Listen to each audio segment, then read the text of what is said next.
Hello everyone. आज हम पढ़ रहे हैं नेताजी का चश्मा। यह स्वयं प्रकाश जी द्वारा लिखा गया है। तो सबसे पहले लेखक के जीवन पर प्रकाश डाल लेते हैं। स्वयं प्रकाश का जन्म सन 1947 में इंदौर मध्य प्रदेश में हुआ था। मैकेनिकल इंजीनियर की पढ़ाई करके एक औद्योगिक प्रतिष्ठान में नौकरी करने वाले स्वयं प्रकाश का बचपन और नौकरी का बड़ा हिस्सा राजस्थान में बीता। फिलहाल स्वैच्छिक सेवानिवृत्ति के बाद वे भोपाल में रहते हैं और वसुधा पत्रिका के संपादन से जुड़े हैं। 8वें दशक में उभरे स्वयं प्रकाश आज समकालीन कहानी के महत्वपूर्ण हस्ताक्षर हैं।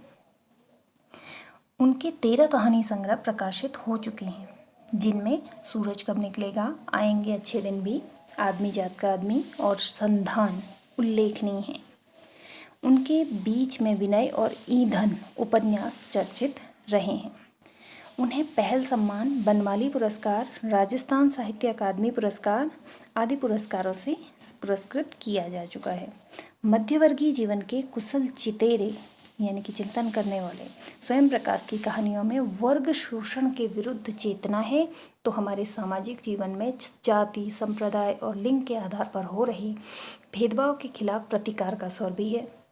रोचक किस्सागोई शैली में लिखी गई उनकी कहानियाँ हिंदी की वाचिक परंपरा को समृद्ध करती हैं। तो कहानी के बारे में पढ़ लेते हैं।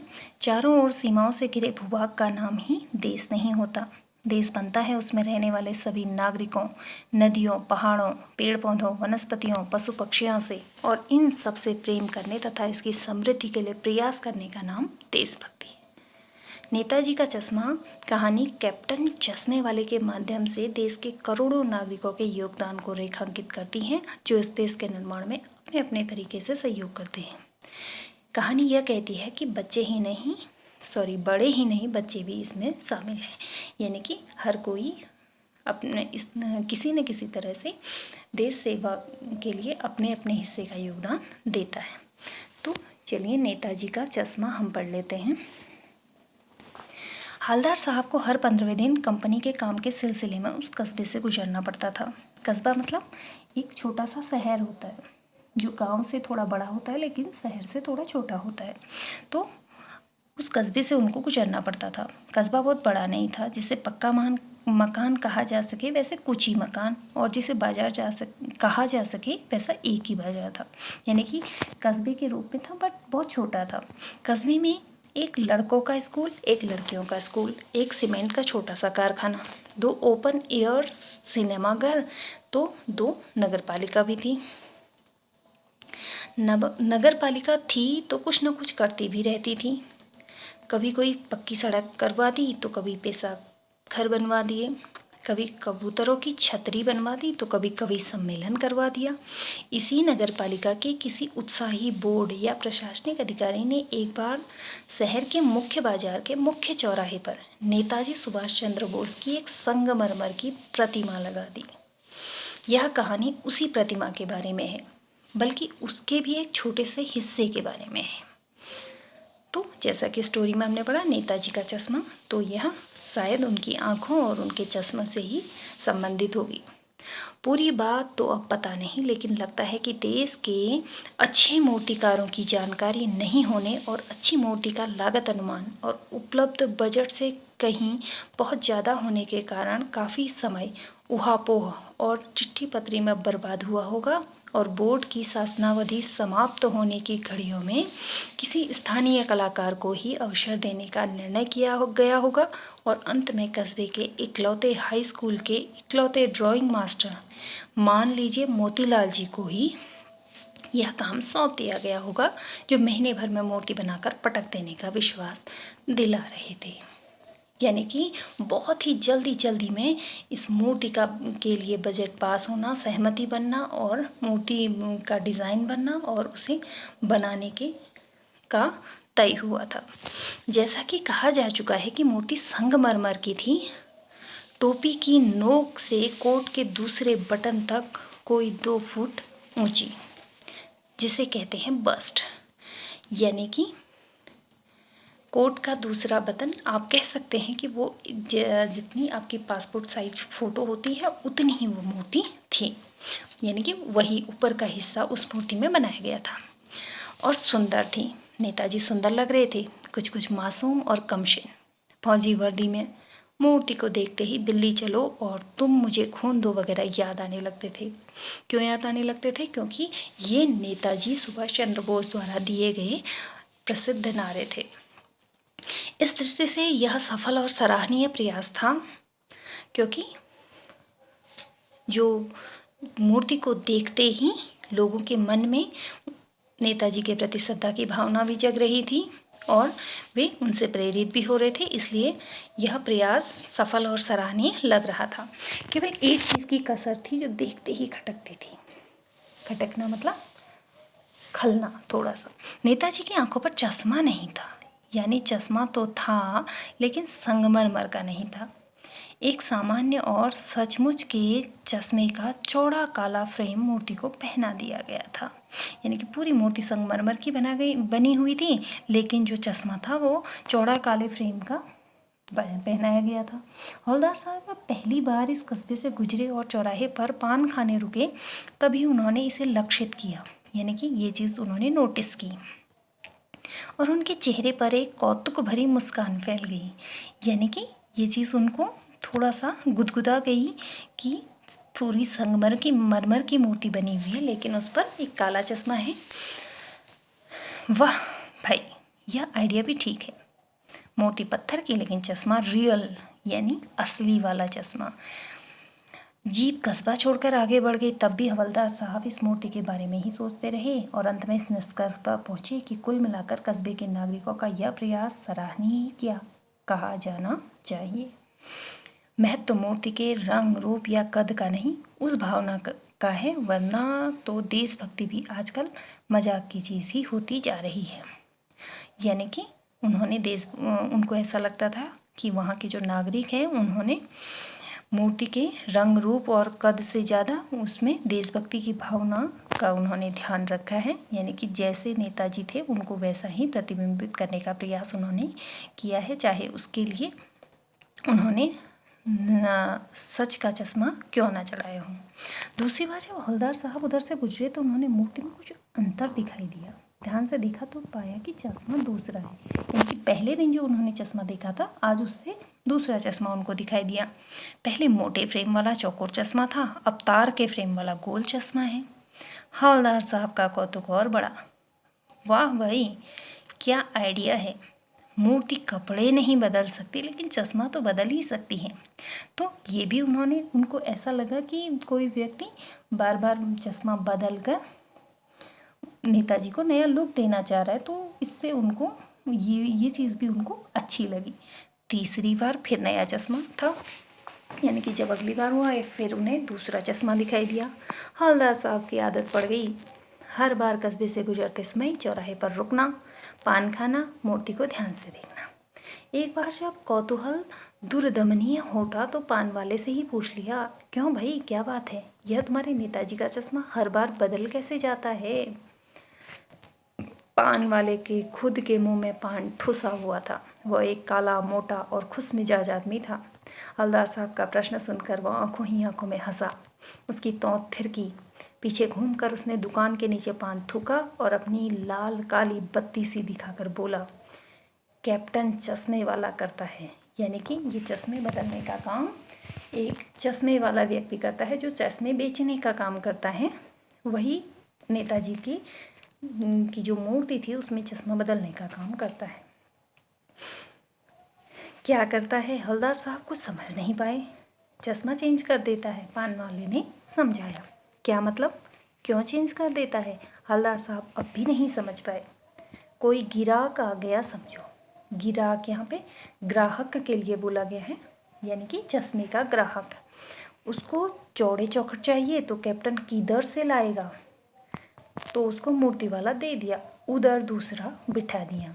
यानी कि वो अगर चौड़े चौखट वाला उसने नेताजी के मूर्ति पे चढ़ा रखा है और उसी की किसी को ज़रूरत पड़ती है तो नेताजी के मूर्ति से उतार कर वहाँ दूसरी चढ़ा कर वो उसको बेच देता है। अब हवलदार साहब को कुछ समझ में आई बात। एक चश्मे वाला है जिसका नाम कैप्टन है, उसे नेताजी की बगैर चश्मे वाली मूर्ति बुरी लगती है, बल्कि आहत करती है। यानी कि चोट पहुंचाती है, मानो चश्मे के बगैर नेताजी को असुविधा हो रही हो। इसलिए वह अपनी छोटी सी दुकान से उपलब्ध गिने चुने फ्रेमों में से एक नेताजी की मूर्ति पर फिट कर देता है।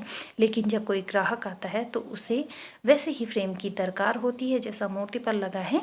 तो कैप्टन चश्मे वाला मूर्ति पर लगा फ्रेम संभवतः नेताजी से क्षमा मांगते हुए लाकर ग्राहक को दे देता है और बाद में नेताजी को दूसरा फ्रेम लौटा दे जाता है। वाह भाई, खूब, क्या आइडिया है। लेकिन भाई एक बात अभी भी समझ में नहीं आई। हवलदार साहब ने पान वाले से फिर पूछा, नेताजी का ओरिजिनल चश्मा कहाँ गया? कहने का तात्पर्य जो मूर्ति पर जब मूर्ति बनाई गई तो उस पर चश्मा भी बनाया गया हो, तो वो ओरिजिनल चश्मा कहाँ गया, अब वो जानना चाहते हैं। पान वाला दूसरा पान मुंह में ठूंस चुका था। दोपहर का समय था, दुकान पर भीड़ भाड़ अधिक नहीं थी। वो फिर आंखों ही आंखों में हंसा। उसकी तौंद थिरकी। तौंद मतलब उसकी जो पेट जो उठा हुआ था, फूला हुआ था, वो थिरका। कत्थे की डंडी फेंक पीछे मुड़कर उसने फिर नीचे पीक थूकी। पीक मतलब पान का जो मुंह में बचा हुआ पार्ट होता है, उसको थूका और मुस्कुराता हुआ बोला, मास्टर बनाना भूल गया। यानी कि जिस व्यक्ति ने मूर्ति बनाई वह उस पर चश्मा बनाना भूल गया। पान वाले के लिए यह एक मज़ेदार बात थी, लेकिन हवलदार साहब के लिए चकित और द्रवित करने वाली बात थी। क्योंकि आप लोगों ने भी देखा होगा, जब भी आपने नेताजी सुभाष चंद्र बोस की कोई चित्र देखा होगा तो आपने यह नोटिस किया होगा कि उनकी आंखों पे हमेशा आपको चश्मा दिखाई देता है।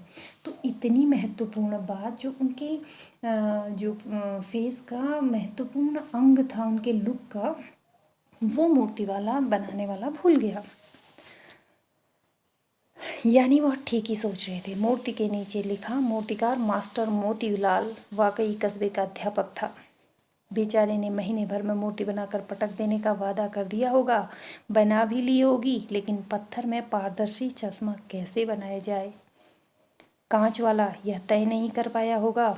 या कोशिश की होगी और असफल होगा, या बनाते बनाते कुछ और बारीकी के चक्कर में चश्मा टूट गया होगा, या पत्थर का चश्मा अलग से बनाकर फिट किया गया होगा, वो निकल गया होगा। उफ। यानी कि उन्होंने कई सारे अनुमान लगा दिए कि उसने शायद कुछ ऐसा किया होगा, या फिर ऐसा किया होगा, या फिर ऐसा किया होगा, लेकिन वो निश्चित नहीं कर पा रहे थे कि आखिर ऐसा क्या हुआ होगा। हवलदार साहब को यह सब कुछ बड़ा विचित्र और कौतुक भरा लग रहा था। इन्हीं ख्यालों में खोए खोए पान के पैसे चुकाकर चश्मे वाले की देशभक्ति के समक्ष नतमस्तक होते हुए वह जीप की ओर चल ली। फिर रुके, पीछे मुड़े और पान वाले के पास जाकर पूछा, क्या कैप्टन चश्मे वाला नेताजी का साथी है या आज़ाद हिंद फौज का भूतपूर्व सिपाही? पान वाला नया पान खा रहा था। पान पकड़े अपने हाथ को मुंह से 1.5 इंच दूर रोक कर उसने हवलदार साहब को ध्यान से देखा, फिर अपनी लाल काली बत्ती सी दिखाई और मुस्कुराकर बोला, नहीं साहब, वो लंगड़ा क्या जाएगा फौज में, पागल है पागल। वो देखो वो आ रहा है, आप उसी से बात कर लो, फोटो छपवा दो उसका कहीं। यानी कि वो चुस्की ले रहा था कि उस व्यक्ति के बारे में, उस कैप्टन के बारे में वो काफ़ी दिलचस्पी ले रहे हैं, और इसलिए वो कहने लगा कि उससे बात कर लो, उसका इंटरव्यू ले लो और उसकी फ़ोटो कहीं पे छपवा लो। हवलदार साहब को पान वाले द्वारा इस देशभक्त का इस तरह मजाक उड़ाया जाना अच्छा नहीं लगा। मुड़कर देखा तो अवाक रह गए। एक बेहद बूढ़ा मरियल सा लंगड़ा आदमी, सिर पर गांधी टोपी और आंखों पर काला चश्मा लगाए, एक हाथ में एक छोटी सी संदूकची और दूसरे हाथ में एक बांस पर टंगे हुए बहुत से चश्मे लिए अभी अभी एक गली से निकला था और अब एक बंद दुकान के सहारे अपना बांस टिका रहा था। तो इस बेचारी की दुकान भी नहीं, फेरी लगाता है। हवलदार साहब चक्कर में पड़ गए। पूछना चाहते थे इसे कैप्टन क्यों कहते हैं, क्या यही इसका वास्तविक नाम है, लेकिन पान वाले ने साफ साफ बता दिया था कि अब वो इस बारे में और बात करने को तैयार नहीं है, क्योंकि उसने साफ साफ कहा कि आप उसी से जाके बात कर लीजिए। ड्राइवर भी बेचैन हो रहा था, काम भी था। हवलदार साहब जीप में बैठकर चले गए। 2 साल तक हवलदार साहब अपने काम के सिलसिले में उस कस्बे से गुजरते रहे और नेताजी की मूर्ति में बदलते हुए चश्मों को देखते रहे।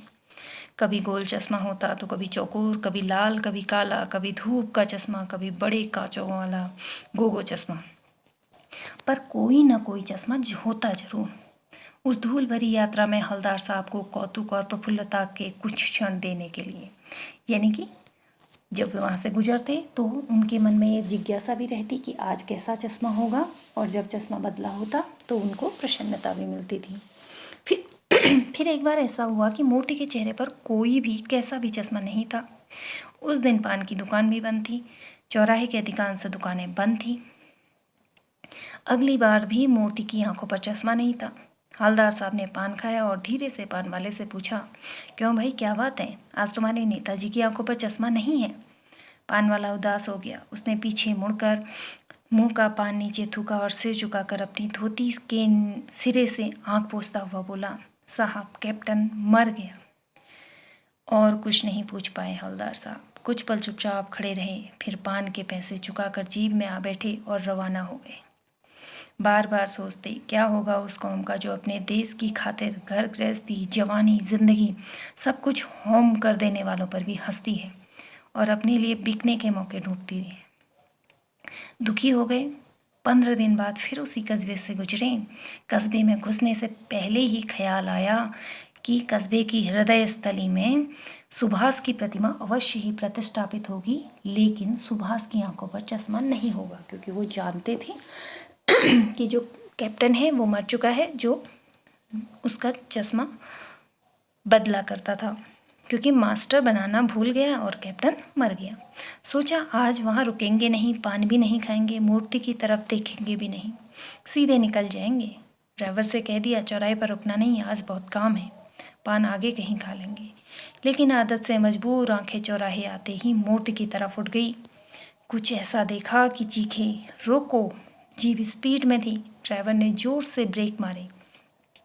रास्ता चलते लोग देखने लगे। जीप रुकते न रुकते हवलदार साहब जीप से कूद कर तेज तेज कदमों से मूर्ति की तरफ लपके और उसके ठीक सामने जाकर अटेंशन में खड़े हो गए। अटेंशन मतलब सावधान में खड़े हो गए। मूर्ति की आंखों पर सरकंडे से बना छोटा सा चश्मा रखा हुआ था, जैसा बच्चे बना लेते हैं। हवलदार साहब भावुक है। इतनी सी बात पर उनकी आंखें भर आई, क्योंकि अब हवलदार साहब को ये विश्वास हो रहा था कि कैप्टन साहब के बाद अन्य भी कोई है जिसे इस देशभक्त के सम्मान का और उस व्यक्ति के अंदर देशभक्ति की भावना अभी भी जीवित है। तो ये कहानी थी नेताजी के चश्मे की, जो इस बात की ओर इंगित करती है, इशारा करती है कि देशभक्ति केवल बड़े ही नहीं, बच्चे भी कर सकते हैं। देशभक्ति करने के लिए किसी सेना में जाना ज़रूरी नहीं है। एक सामान्य सा चश्मे वाला जिसके पास में कुछ भी नहीं है, गरीब है, लेकिन वो अपनी देशभक्ति की भावना को किस तरह से प्रदर्शित कर सकता है, और वो बच्चे जो किसी भी तरह की चीज़ को खरीदने में चाहे सक्षम ना हो, लेकिन वह पतली सी डंडी से किस तरह से चश्मा बनाकर अपनी देशभक्ति की भावना का परिचय देते हैं। आप सभी का दिन शुभ हो।